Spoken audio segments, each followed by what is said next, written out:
Alors, voyons la multiplication de fractions. Alors, d'abord, on va se mettre dans un contexte. Admettons qu'on veut prendre, si on prend dans la vie courante, on va dire on va prendre la moitié, donc une demi de, mettons, un quart. Donc, une demi d'un quart, c'est ce qu'on va rencontrer dans la vraie vie. On va dire la moitié d'un quart ou la moitié d'une partie. Alors, d'abord, le de, le du, de, d'un, des, ça va se traduire en mathématiques par une multiplication. Donc, on est en présence d'une demi multipliée par un quart. Donc, on aimerait savoir ce que ça donne et trouver un algorithme. Mais avant, on va aller voir ce que ça donne. Donc, on va le raisonner.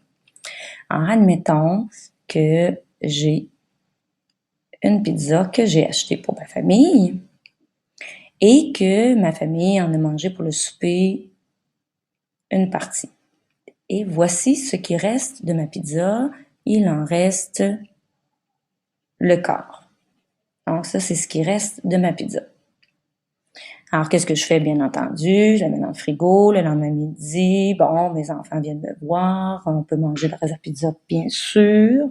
Et là, un de mes garçons dit à l'autre, écoute, donne-moi la moitié de ce qu'il te reste, de ce qu'il reste.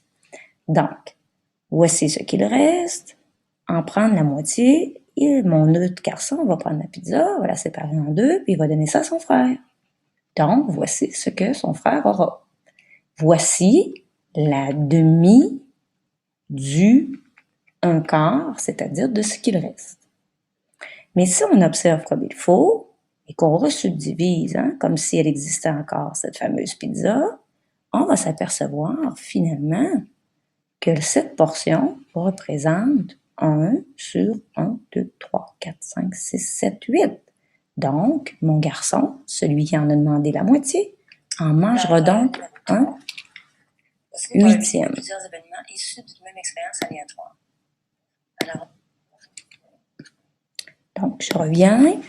Alors, il faut absolument qu'une demi fois un quart donne un huitième, puisque c'est la réalité. Alors, qu'est-ce qu'on va faire? Bien, on va trouver un algorithme qui me permet de l'obtenir sans avoir à passer par le raisonnement. Il est très simple. L'algorithme dit, je prends les numérateurs, je les multiplie entre eux, donc 1 fois 1, 1, et je prends les dénominateurs et je les multiplie entre eux, 2 fois 4, 8, et si à la fin, la fraction n'est pas réduite, il nous reste à la réduire. Alors, voilà.